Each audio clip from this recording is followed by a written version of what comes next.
Talk Zone presents the Geek Speak Radio Show with your hosts, Henry and Romo. Your top spot for everything entertainment and pop culture, including TV, movies, comics, casting news, and more. Now, here are your hosts, Henry and Romo.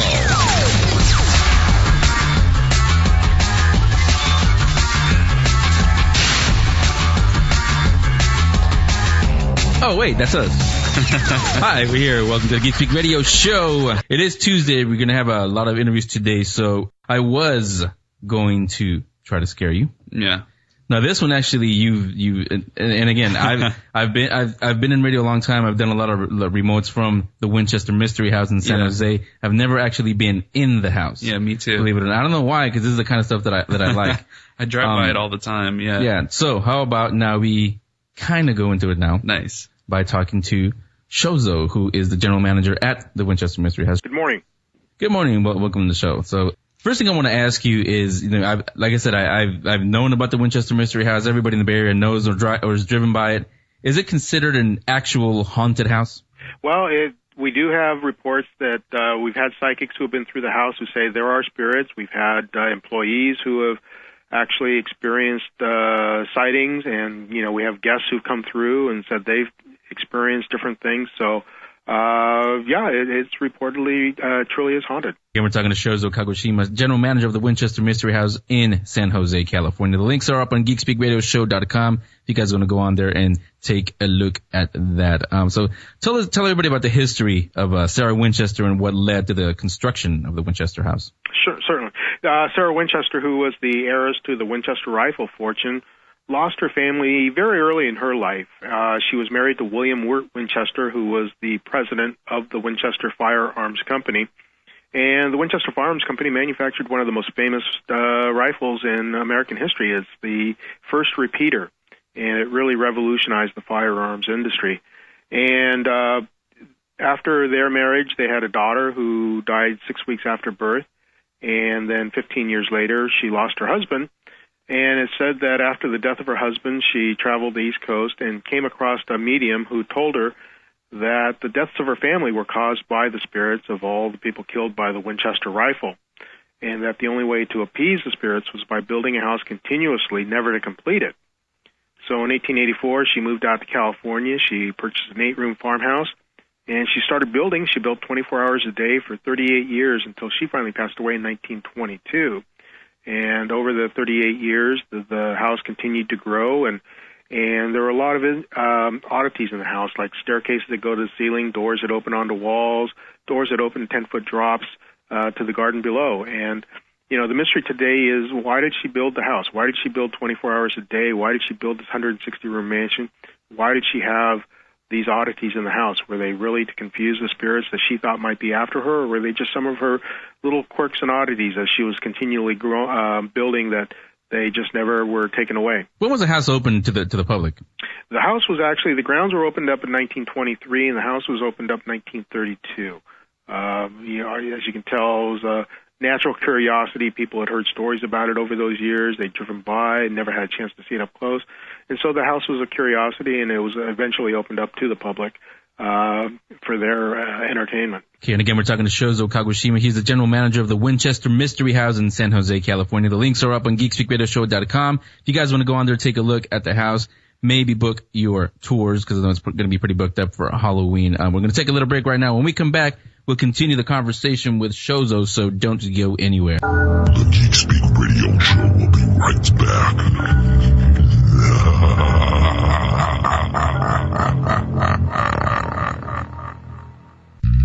Calling all fanboys, it's time to get back to the Geek Speak Radio Show on TalkZone.com with your hosts, Henry and Romo.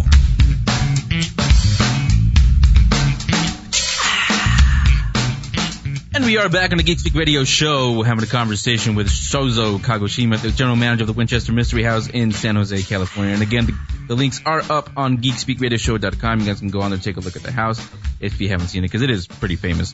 And again, like I said earlier, Tom Bosley, known as Mr. Cunningham from Happy Days, passed away yesterday of a staph infection.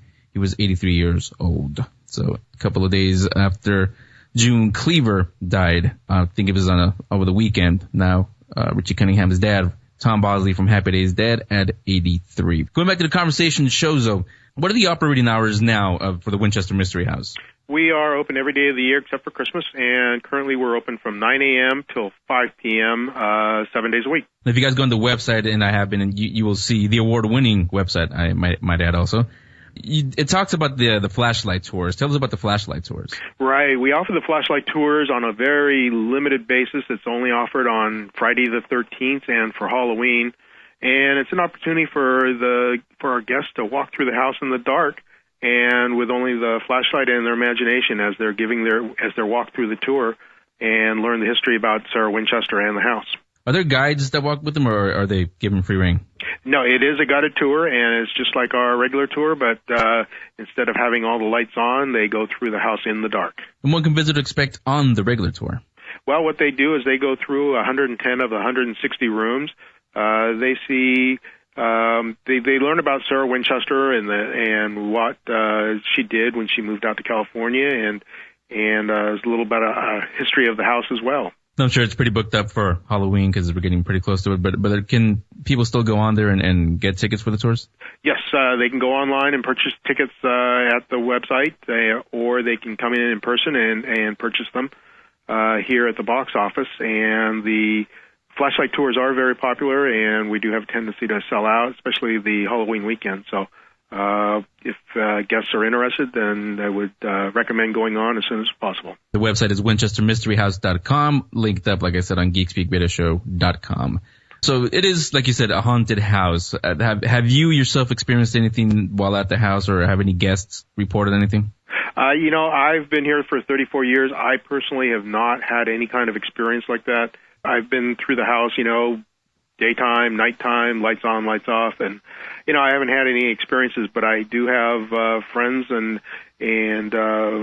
fellow employees who had experienced something, and so I do believe that there could be something in the house. How many mediums have actually gone through the house, and have they told you who or what is in the house? We've had a handful of psychics who have been through the house over the last 30-something years, and the first two were, the ones back in their mid-70s, and they are the ones who said that there are 3 spirits still in the house, and 2 women and 1 man who possibly work for Mrs. Winchester. But it's never been established if it's actually Mrs. Winchester in the house, has it? No, not Mrs. Winchester herself. And one of the sightings that different people have seen is a man dressed in overalls with a bushy beard and mustache, and similar to one of the gentlemen in one of the pictures that we have here at the Winchester Mystery House of employees who work for Mrs. Winchester. Like I said, since we're getting close to Halloween, what special events do you have planned for Halloween at the house? Well, what we have for Halloween is the flashlight tours. We have flashlight tours scheduled for this coming Saturday, the 23rd, as well as the 29th, 30th, and 31st. Is it pretty popular on Halloween Day? Yeah, it is. That weekend is typically pretty busy, even during the daytime. And with the flashlight tours in the evening, it continues through the night. So definitely go on and make your reservations, right? Yes, purchase your tickets, and you can pick the specific time that you want to come in at. All right, again, we're talking to Shozo Kagoshima. He's the general manager at the Winchester Mystery House in San Jose, California. You can go on GeekSpeakRadioShow.com. The links are on there to make your reservations to go. Shozo, thanks a lot for coming on and talking to us this morning. Thanks for having me. It's been my pleasure. No problem. So, Romo, you want to go? Yeah, I do want to go. Last time I planned plans, it was, like I'm telling you, it does sell out the week of, especially on Halloween. I made the mistake of going there on Halloween expecting to get in. It was sold out. Especially the flashlight tours are very popular. That's the one I want to go to, and I just love it. It's a really cool place. But you said you've never been in the house. I've never been inside, but I've seen videos. I've seen a lot of stuff that people have done on the Winchester House. It's really cool. I mean, forgot to mention, I don't know if Shozo knows too much about it also, but there is a movie about to be made about the Winchester Mystery House. I actually spoke to the producer, Brett. He wanted to come on, but by contract he's not allowed to speak about it yet, because as you know and everybody knows, not too much has been talked about yet. That nobody's cast. No, we don't even have a director yet. Yeah. He's a producer. He said, yeah, go ahead and, just mention that it is coming. It's supposed to be coming next year, sometime next year. And again, he couldn't tell me if it's going to be a historical movie, I was thinking the story of the, or if it's going to be, just a horror movie based around the mystery of the Winchester. I think they house. should go with that, like having a house that's already haunted and having some spirit or ghost killing people. I think that's where you should go. I was wondering that too. Like, are they just going to go and focus on the lady herself and her adventures of building the house and how she went mad and the stuff? It's a really interesting story that went into the house. It kind of maybe I'm what do you call it? Because of Lost and because of the event, but maybe I'm thinking started as a flashback, that story, or play that over the credits and then go right into the story itself. Yeah. I mean, a lot of times people always need some background for their story. They're in the wrong business, huh? You should be producing movies. Or writing them. Right? Yeah, it's not as easy as you may think it is. I mean, it takes a lot of as you guys found out not too long ago. Yeah, it's true. Yeah, so again, it is coming next year, the Winchester Mystery House movie. Don't know what it's going to be called. Yeah. I would just go with the Winchester Mystery House or something like that. Talk to the producer. He'd love to come on and talk about it when he can, but like you told me, by contract, he's not allowed to say anything yet. He does have some details, but he can't tell me yet. Yeah, he'll be here soon. He did tell me, but I can't tell you either. So tell you what I'm going to do. I'm going to take a little break right now. All right. Going to be a quick break. When we come back, I mentioned the DC and the Marvel releases just a few minutes ago. Do the rest, or I'll have Romo do the rest later on in the show. Yeah. Last week, if you remember, I mentioned from IDW there was a title called Star Trek. Yeah. Khan Ruling in Hell. Yeah. And I remember I asked, because honestly, and I should be ashamed of myself because as a Star Trek fan, I never even heard of this title coming out.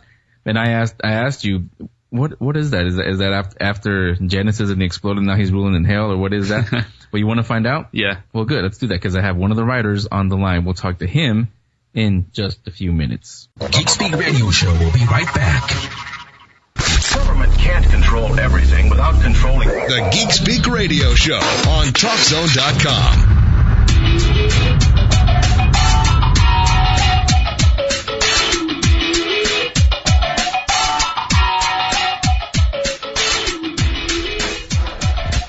And we're back on the Geek Speak Radio Show, having fun. Romo, you still scared? Yeah, I'm actually not that scared, but I'm really digging this Khan of Ruling in Hell right now. Yeah. Love the artwork. Great comic book. I'll tell you what, while you read, I'll talk to one of the writers. Scott Tipton, along with his brother David, are the writers of IDW Star Trek Khan Ruling in Hell. It came out last week. It's in your comic book stores. I know you guys are going because tomorrow all the new ones come in. So if you haven't picked it up, like me, shame on me, especially you real Star Trek fans, or those you consider yourself a real Star Trek fan, because I had never even heard of it, really. But let me hear all about it now, because Scott is on the line with us. Yeah, how you doing, sir? Doing great. How are you? Pretty good. Pretty good. So, first of all, when you and your brother David, when you guys were handed the title, what was your first thought? Because as we all know, Khan is a very iconic character for Star Trek fans. So, what was the first thought that you guys had when you were handed the story? Well, it's a dream job for writers. You get to write dialogue for Khan. I mean, he's hands down the best villain in all of Star Trek. Yeah. And there's that big chunk of his life that we don't know what happened between Space Seed when Kirk abandons him on Study Alpha 5 and the movie where he's just this twisted, grizzled maniac. And what happened in those 15 years? To get the chance to tell that story is a dream. Yeah. How did you go about writing that? Because you can't go to the source. You can't go obviously to Ricardo Montalban anymore. You can't go to the writer because Gene L. Kuhn and director Mark Daniels, they're no longer with us. So how did you come up with the voice for Khan? Well, we just approach it based on kind of how we do the rest of our Star Trek stuff. Is we take the existing episodes or movies and just treat that as our baseline, and then just try and extrapolate from there. And in both those cases, Space Seed is by far one of the best episodes, and Wrath of Khan is the best movie. And with both of those, you have such a strongly defined character for Khan that you just kind of set him up where you think things are going and just let yourself go from there. Because this is what's fun for you and your brother David, because you guys are real Star Trek fans, right? Oh yeah, we've been fans our whole lives, and we've been lucky in that what we've been doing for IDW, the publisher likes it, CBS, the licensor likes it, and the fans are digging it. So we've gotten a chance to play with all kinds of the Star Trek stuff. We've done Deep Space Nine, we've done Next Generation, we've done Classic, we've done Mirror Mirror. So Khan was like the last big kind of like Star Trek icon that we hadn't gotten a chance to tackle, and that no one really had before this, really, other than the novels. You also got to work on JJ's new version, right? In comic book form. We didn't get to do the actual prequel series. That was I believe Mike Johnson and Tim Jones. But we got to do a Spock Reflection series, which is kind of a prequel to the prequel. Okay. Khan is a very iconic character. Were you how should I word this? Were you afraid of there be any backlash from the fans saying that why are you touching Khan? That he's the most iconic character ever. Was there any fear of that? Well, there's always a little concern about that, but I mean the nice thing is we've been doing this long enough now that the fans seem to trust us, and it's the kind of thing. It's like anything else. If fans don't like the idea of doing something, they just won't pick it up. So I mean, we don't get that much in terms of negative press, and also the fact that we really try and stay adhere to like the spirit of the movies and shows as much as possible. And yeah, I wasn't too worried about it because people love Khan. So any chance to get another glimpse of that character, I thought people will probably embrace it, and so far they have. Yeah, I picked it up and I've been reading through it, and my co-host Roma, he's reading through it now, and I as I was reading it, I could because I'm like I said, I'm a real Star Trek fan, and Khan is one of my favorites. I could hear Ricardo Montalban saying the words, the lines that are in the comic book. So you guys did a pretty good job on that. Oh, fantastic! I appreciate that. That was the trickiest thing. Is there's this tendency when you have Khan, you want to overwrite him. Yeah. Because you want to have the big monologue. You want to go just really over the top with it. And I remember in the DVD commentary with Nicholas Meyer, he tells a story about how the first time Montalban came on stage in the costume for the first big monologue, he was doing this big ranting over the top version of it. And Meyer took him aside and said, sometimes a guy is scarier when you don't see his top, when you don't see the most he's going to be. And Montalban was like, "Oh, perfect! You're going to direct me." But that was kind of like how we approached it. Is we don't want to show Khan at his top until it's really important. So just try and scale him down, get that flavor, but don't have him ranting as much as you want to, because that's what you remember. People remember him screaming, shaking his fist from the bridge of the Reliant, and the temptation is to do that. So you have to try and scale it back a little. Yeah, we actually had Nicholas Meyer on not too long ago, and he told us a few stories of Ricardo Montalban when he was directing The Wrath of Khan. Now, for you, and again, a big Star Trek fan myself, and you guys also love Star Trek fan, this has to be, one of a dream job really for you, getting the right characters that you grew up with.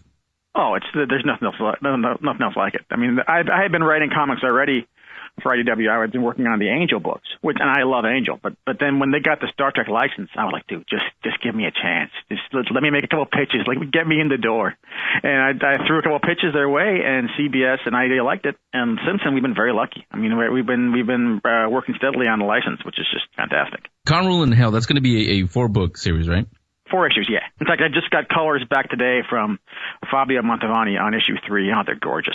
Fabio was also coloring the book as well as doing the art, and he's just making the book seem so epic. I mean, it feels like a big widescreen adventure, and he's bringing so much emotion to the book with the colors, which, I mean, you don't realize how much you can do with that until you get a guy who's really a master at it, like Fabio. It looks great. Yeah, because it does. I mean, obviously, he's gonna have to go into a change because it does look great because we never got to see SETI Alpha 5 in the TV show, obviously, because we just saw him, get sent off, but we never saw the planet itself. And when we did see what was left of it was just barren desert. So Fabio's actually doing a pretty good job of painting a beautiful paradise, if you want to call it, for SETI Alpha 5.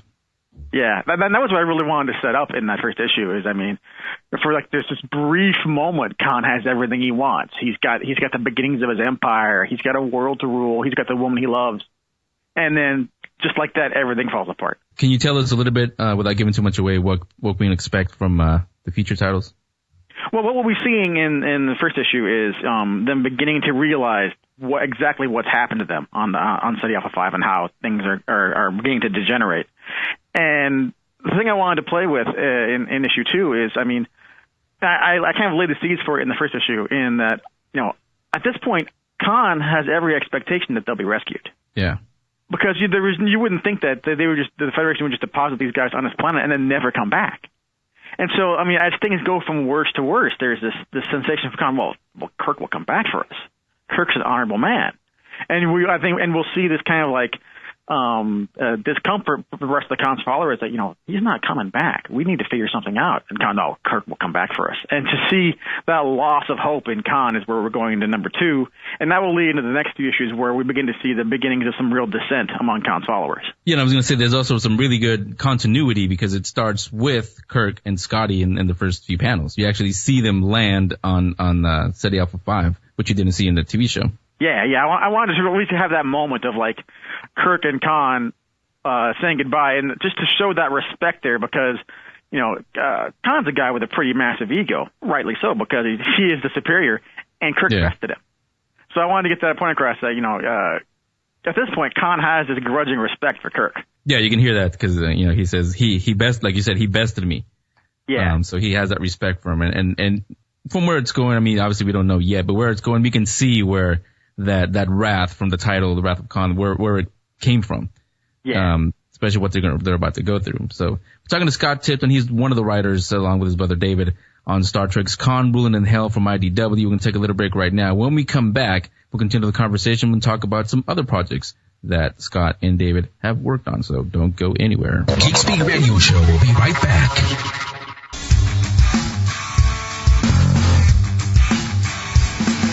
Let's get back to the Geek Speak Radio Show on TalkZone.com.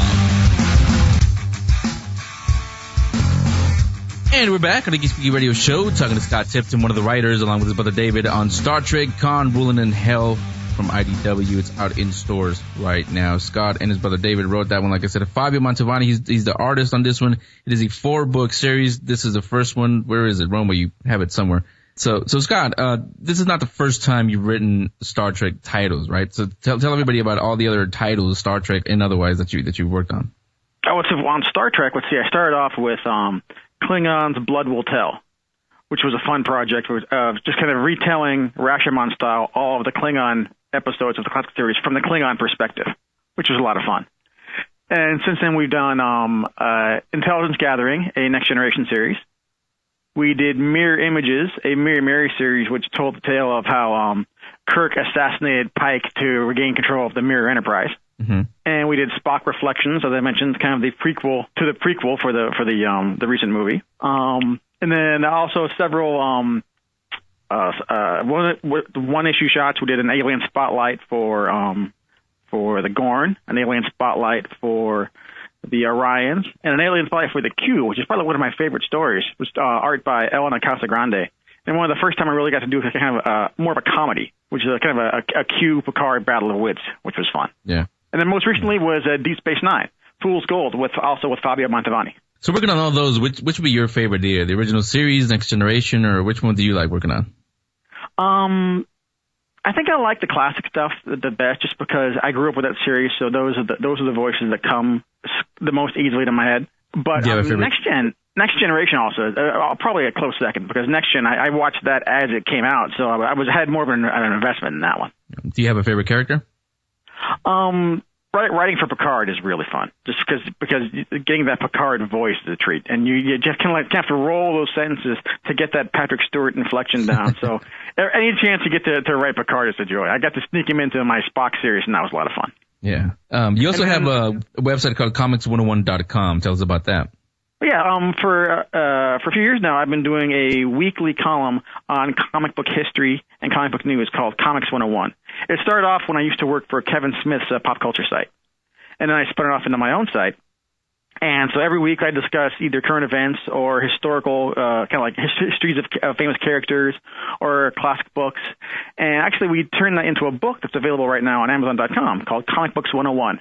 Written by myself and my co-writer, Chris Ryle. Okay, and I do have a link to comics101.com on geekspeakradioshow.com. So if you guys want to go on there, there you go. Can you tell us about any future projects that you and your brother have coming up, whether it's Star Trek or something else?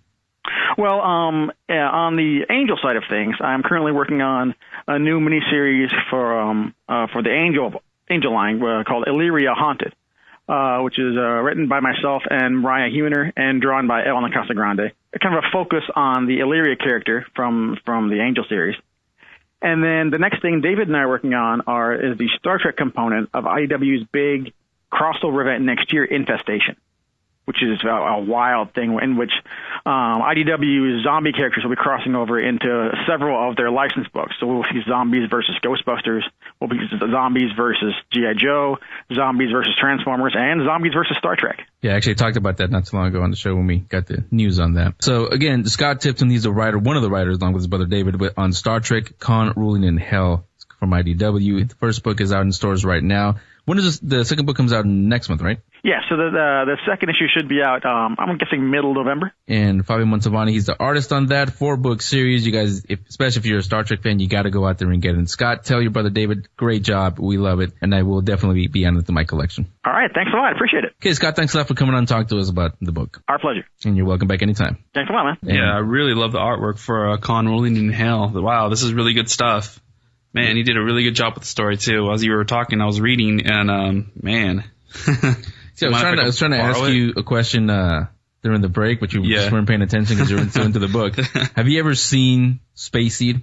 Space Seed? No. That's the original episode where Khan was introduced. Really? Oh, you told me about it. I remember. You've seen Wrath of Khan, the movie. Yeah. But I don't know if you ever saw the original episode where it came from, Space Seed. No. Yeah, so you got to see that today after the show. Yeah. And then this will make more sense. Yeah, then you watch this one. Well, I mean, I understand where it's coming from, where it's taking place. It's a really, really good book. And like I said, man, if everyone out there listening, if you guys are Star Trek fans, of course, go get this Khan Ruling in Hell. I mean, it's like you said, it's Henry's. He just added it to his collection.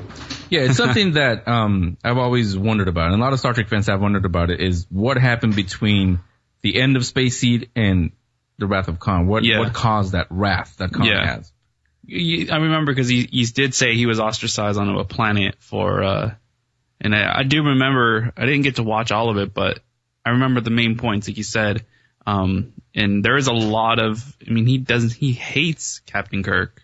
Yeah. I mean, for what he did. I mean, who wants to be sent to a planet by themselves? I mean, or was it by themselves? Was it how many people were there with them, or was it a group? I don't remember the exact number, but it was the crew from the SS Botany Bay. Which was his they were all Supermen, really, because the story is Khan Noonien Singh, as played by Ricardo Montalban in the original. He is a product of genetic engineering from the 1990s. Yeah. Which obviously didn't happen because that was just back then when Star Trek first premiered. That was a far off future for them, and they figured that's what was going to happen. But he was a genetic Superman, and he actually ruled half the world at one time. And then he was overthrown, and they decided to go off into space. And they took the SS Botany Bay where they fell asleep. Yeah. And when they find them, when the Enterprise finds them, it turns out they've been asleep for 300 years. Wow. 3 centuries. And using his superior intellect, as he'll proudly tell you, Khan will, he tries to overthrow Kirk and company and take the Enterprise and go rule the galaxy with the Enterprise. But 2 things he wasn't counting on. He wasn't counting on falling in love with Lieutenant... she's in here as well. Her name again. With the historian. She was only on for this one episode. Yeah, she was there's a historian. great love scene inside the comic book with him and her, and she actually burns her outfit. I mean, they show her Starfleet uniform. Yeah, where they actually fall in love, and I mean, yeah, she has an amazing body on her. Yeah, but that's what. It's funny how that's great what drawing. The story was about, and that's what brought him down. Is he didn't count on falling in love with her, the historian, and also didn't count on the bond between Kirk, Spock, and McCoy. Because their friendship is what saved them ultimately. Yeah. And Kirk, instead of this is going back to what Rod was saying, Rod Roddenberry, way back the first time he was on with us, that he didn't like the end of the JJ Star Trek because Kirk was too quick to just blow him out of the sky. He was a cowboy. In this one, instead of blowing him out of the sky, because he tried to kill him, he almost did kill him, as a matter of fact, in Space Seed. But instead of killing him, he sentences him to exile on the planet Ceti Alpha 5, which is a planet that's pretty much a lot like Earth. Nobody lives there, no civilization, so he could go there with his band of Supermen and he could rule there. And we never find out what happened till years later when another guest of ours, Nicholas Meyer, came on and directed what's widely regarded as The Empire Strikes Back of the franchise, The Wrath of Khan. Yeah. But we've never seen what happened in between those 15 years that happened there. It's hinted at, when he tells Chekhov, who, by the way, he never saw in the episode. That's a mistake. I forgot to ask Nicholas Meyer about that. We may have him back, so I'll definitely remember to ask him that question then, how he wants to explain Chekhov, how Khan remembers Chekhov, if Chekhov wasn't on the Enterprise yet. There's a explanation that sort of makes sense. But it's not really that clear. No, I mean, the reality is Walter Koenig wasn't cast yet. Yeah. He wasn't cast until the second season. Yeah, and how could you have him Space Seed was in the first one. I mean, the explanation is that he was there, but he was just in a lower part of the bridge, a part of the ship, and you never saw him. Yeah. But Khan, walking through the Enterprise, actually saw him and remembered him. That's why he says, "I never forget a face." Mr. Chekhov, isn't it? But the reality is, he was never there. Yeah, what's cool about this, and now there's, with this comic book, Khan Rolling in Hell, it's trying to bridge the gap between the first season that Khan made his appearance on Star Trek to the actual movie, The Wrath of Khan. So, I mean, I can't wait for the second one. I'm actually halfway through with this one, and now can't wait. It's good stuff. I've been talking to some fellow Star Trek fans, real Star Trek fans, real Trekkies. And we're liking this. Yeah. When I mentioned it to Sky, when you take on things like this, when you take on stories like this, there's got to be a concern where fans are not going to like it. It's kind of like well, it's like, I mean, I know what you mean. It's like someone remaking Thriller or someone, it's just, the name of Khan. Well, you can't say that. You guys always say that, but as we found out yesterday, everybody always remakes Thriller. Just by, as soon as you hear I'm not going to play it, but as soon as you hear the song, you just start dancing, you start redoing your own. Yeah, but no video. one's not that brave enough to, make the whole song dumb enough. Well, brave. I mean, really, it has to take a lot of balls to do it, but obviously you're dumb for doing that. But for just Khan alone, who's really going to want to touch, iconic characters? So I can see where you're coming from for all the Trekkie fans out there are kind of on edge, but they did a great job, so you can't complain. You're getting what you want. So yeah, like I told Scott, when I'm reading this book, I can hear Ricardo Montalban saying and that is lines. very important. That is the key, because you still want that voice, Khan character, to get across. Yeah. So again, it's from IDW. It's out in stores right now. It's called Star Trek: Khan Ruling in Hell. It has two covers. One is the one that I have there. I'm not sure exactly who. I don't know if it's Fabio or somebody else did the covers, but one of them is Khan, overlooking his empire with the moon looking down at him. The other one I kind of like, but I think I understand why it's all sold out. That one ties in more with the Space Seed episode, because it's them on the planet on Ceti Alpha 5. Khan is overlooking his new kingdom. His Joachim is in the back. He's from Star Trek 2, the character from Star Trek 2, and I almost said Morgan McTaggart, but that's from the X-Men. What is her name? I've been looking through here. It doesn't even say her name. Her name isn't there. But I'm looking at the love scenes. It just she's down with a phaser, and up in the distance is the Enterprise. Yeah, the Enterprise going away, and then you have Ceti Alpha 6 in the background, which every Star Trek fan knows eventually blows up and creates the desert that you find in Star Trek 2. So it's Marla McGivers. There you go. Lieutenant Marla McGivers. She was the historian in that episode. Yeah, and that's what in like every red shirt, this is what I told Greg Martin and Rod Roddenberry when they talked about the red shirt dive. Like a red shirt, you know that when there's a guest who you've never seen before, either they're going to die or it's just a one-shot thing. Yeah. They're not going to become regulars. So you think, note to J.J. Abrams if when he makes the next Star Trek film. He did it. Oh, he did? Weren't you at WonderCon with it? No, you weren't. This was the year before that. We went to WonderCon, and the whole cast was there, and I got to see J.J. right in front of me. And everybody cheered him because he said, he showed it to us, in fact, the completed scene where the red shirt goes down and the planet, and he's the first one to die.